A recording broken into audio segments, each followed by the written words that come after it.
गौरी, ये क्या हो गया तुम? क्यों अपनी जान लेना चाहती हो? अब तो हमारी शादी भी तय हो गई थी। इसीलिए मरना चाहती हूँ ताकि तुम्हारे साथ शादी करने से बच सकूं। फांसी की सजा पाने वाले से भी उसकी आखिरी इच्छा पूछी जाती है, मगर तुम्हारे पिताजी ने ना तो मेरी पहली इच्छा पूछी ना आखिरी। क्यों? उन्होंने मुझे पाल पोस कर बड़ा किया, तो क्या वो जो भी फैसला करेंगे मान लूं? क्या मेल है तुम्हारा मेरा? मैं पढ़ी लिखी, तुम अनपढ़ गवार। कोई पहचान, कोई आइडेंटिटी है तुम्हारी? अपने ही घर में एक नौकर की तरह रहते हो तुम। नए जमाने में पैदा होकर पुराने जमाने की जिंदगी जी रहे हो तुम। क्या कहूंगी मैं अपने पढ़े लिखे दोस्तों से कि जिससे मैंने शादी की है उसे जिंदगी की हिस्ट्री ज्योग्राफी नहीं मालूम। जैसा पैदा हुआ था वैसा ही है, सिर्फ कद बड़ा हो गया है और कपड़े पहनने लगा है। तो मतलब तुम्हें हीरा से प्यार नहीं है गौरी? प्यार तो इंसान जानवरों से भी करता है, तो क्या वो उनसे शादी कर ले? मुझे पता होता कि तुम्हारे पिताजी अपने एहसान के बदले में मेरी शादी तुमसे कराएंगे, तो मैं अपने मम्मी पापा के मरने के बाद तुम्हारे घर में नहीं रहती, किसी अनाथ आश्रम में चली जाती। बस अब और कुछ कहने की जरूरत नहीं। पिताजी को शायद तुम पर भरोसा था कि तुम उनकी बात नहीं टालोगी, इसीलिए उन्होंने तुम्हारी इच्छा नहीं पूछी। अच्छा हुआ ये बात तुमने मुझसे कह दी। पिताजी से कहती तो उनको दुख होता, सारी जिंदगी पछताते कि तुम्हारी मर्जी जाने बगैर उन्होंने फैसला कैसे दे दिया।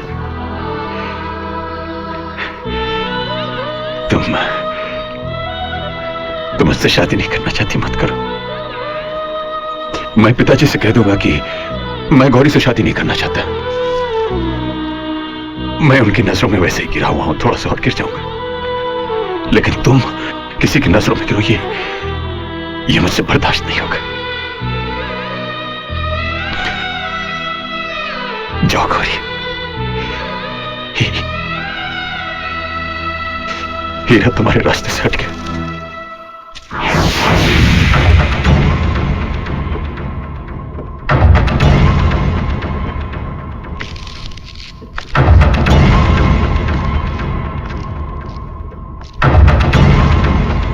वही हुआ जिसका हमें शक था।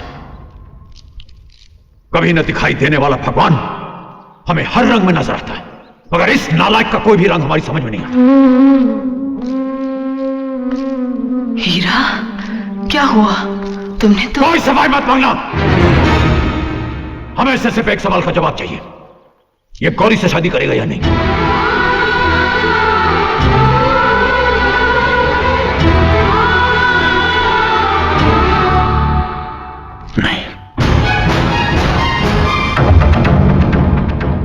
उस दिन से हीरा बाप के लिए बेगाना हो गया। उसने गौरी को पिताजी की नजरों में गिरने नहीं दिया, लेकिन खुद गिर गया। ठाकुर काका ने बिना सच्चाई जाने हीरा की आंखों के सामने गौरी की शादी किसी और से कर दी।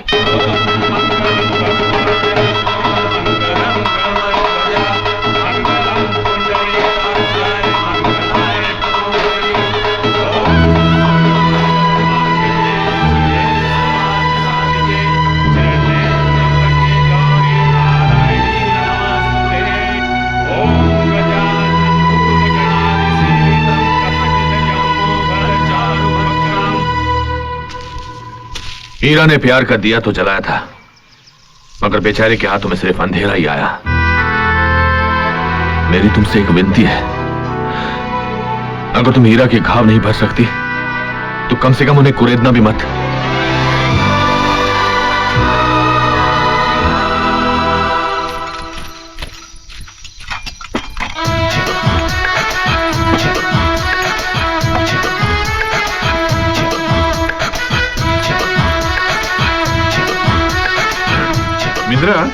मैं आज तक तुम पर बहुत चीखा चिल्लाया, गधे की तरह काम करवाया, तुम मुझसे नाराज तो नहीं हो ना? कैसी बातें कर रहे हैं सर, आप तो मेरे बड़े भाई हैं। और वैसे भी अगर मुर्गी चूजे को लात मार दे तो चूजा नाराज थोड़ा ही होता है। तुम खड़े क्यों हो? बैठो ना। अरे नीचे नहीं, ऊपर बैठो। नहीं नहीं सर, आपके साथ बैठूं इतनी मेरी मजाल नहीं है। अरे यार, तुम्हारे लिए पैक बनाऊं? नहीं नहीं साहब, आपके साथ बैठकर पीने की मेरी औकात नहीं है। अरे छोड़ो यार, पीने पे जात और औकात थोड़ी देखी जाती है। ये ला। यो यार, आपकी इज्जत की खातिर पी रहा हूं।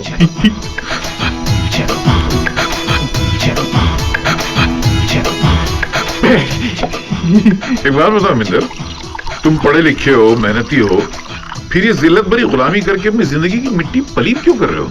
तो क्या करूं, बंदूक लेकर चंबल का डाकू बन जाऊं क्या? मैंने मतलब चंबल का डाकू बन जाऊं क्या सरकार? ये काम कर सकते हो जी। कोई काम कर सकते हो, धंधा कर सकते हो, पैसे नहीं है तो मैं देता हूँ, ये लो। नहीं नहीं सर, लो यार, मुझे नहीं चाहिए। रखो, लो।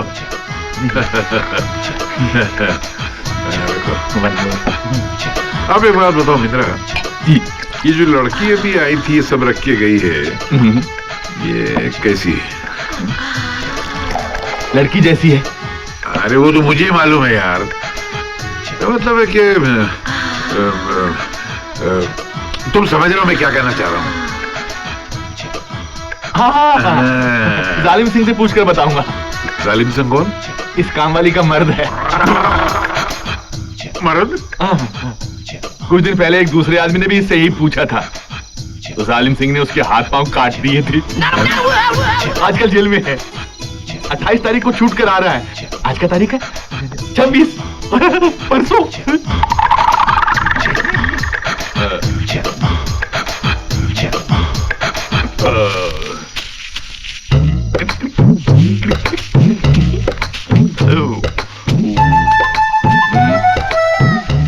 तो मिलिट्री, चल एक सिगरेट दे। मिलिट्री? सिगरेट दे ना। अरे जल्दी कर। अरे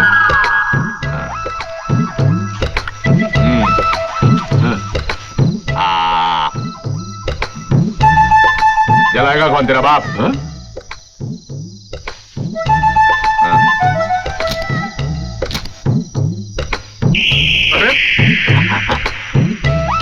तो तू क्या कह रहा था उस काम वाली लड़की के बारे में कि तू उसके साथ क्या करना चाहता है? नहीं नहीं नहीं, वो ऐसे नहीं, तू कुछ बोल रहा है ना? अरे नहीं, बोल रहा है ना?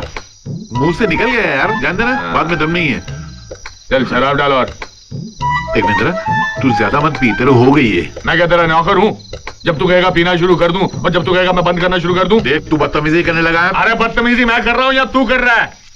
पहले तू आके मुझे कहता है कि गांव की छोकरी के साथ मेरा काम करवा, और उसके बाद तू कहता है कि गांव वाले होंगे सब। अरे क्या कर, लड़कियों के साथ कुछ करना चाहता है। हाँ, ये तुम लोग जो कोई इस तरह के लोगों के साथ कभी मत लाना ख्याल दिल में। कभी ना। नमस्ते नमस्ते नमस्ते नमस्ते।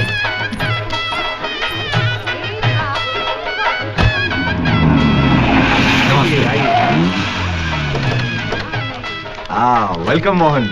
हेलो भरत। हेलो।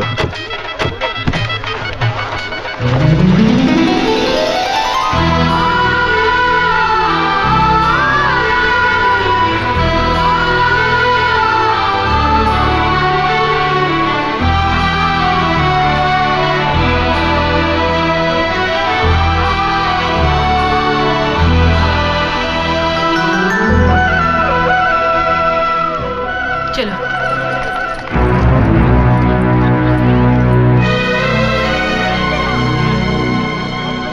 नमस्ते नमस्ते। कैसी हो? अच्छी हूँ। मोहन कहाँ है?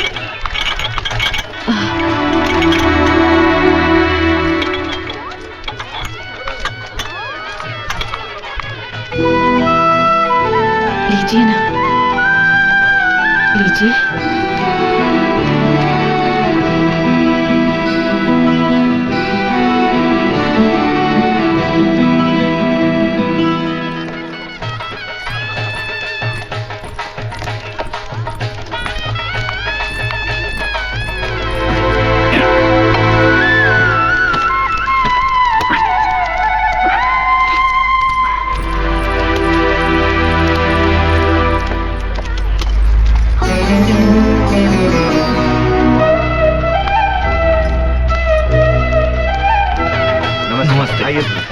नमस्ते। नमस्ते जी।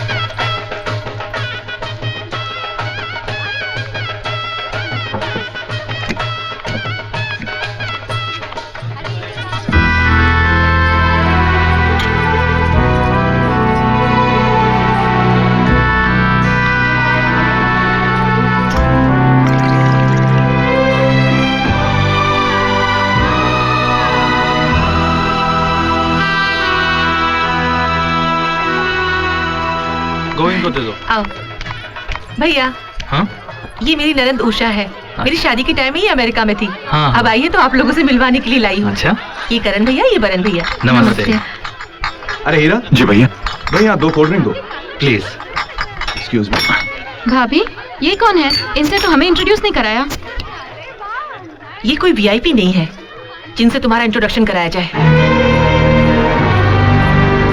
किसी काम के लायक नहीं है ये, इसीलिए नौकर की तरह जी रहा है।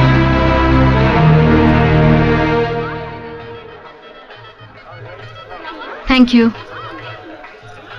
हीरा जी, 1 मिनट रुकिए। माधुरी, कविता, रानी, जरा यहाँ आना। मैं आप लोगों से कह रही थी ना, एक इम्पोर्टेंट आदमी से मिलवाती हूँ। यही है वो, हीरा ठाकुर। हीरा जी, ये मेरी सहेलियां हैं, माधुरी, कविता, रानी, सीता। ये देखने में जितने सिंपल हैं, उतनी ही बड़ी हस्ती है इनकी। अगर हम लोग किसी को भीख देंगे तो क्या देंगे? रोटी, पैसा, कपड़ा, ये ज्यादा से ज्यादा उसे अपने घर में पालेंगे। लेकिन ये वो इंसान है जिन्होंने अपने सपने, अपनी खुशियां भीख में दे दी। उस भीख को लेने वाले इनके एहसान को भूल गए, मगर इन्होंने कभी बुरा नहीं माना। इतनी महान है ये। आप जाइए ना, आओ हम चलते हैं।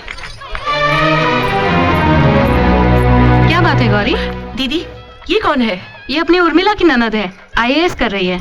ओह, इसीलिए इतना कड़ रही है। ओम मंगलम भगवान विष्णु मंगलम गरुड़ध्वजा मंगलम पुंडरीकाक्षाय मंगलम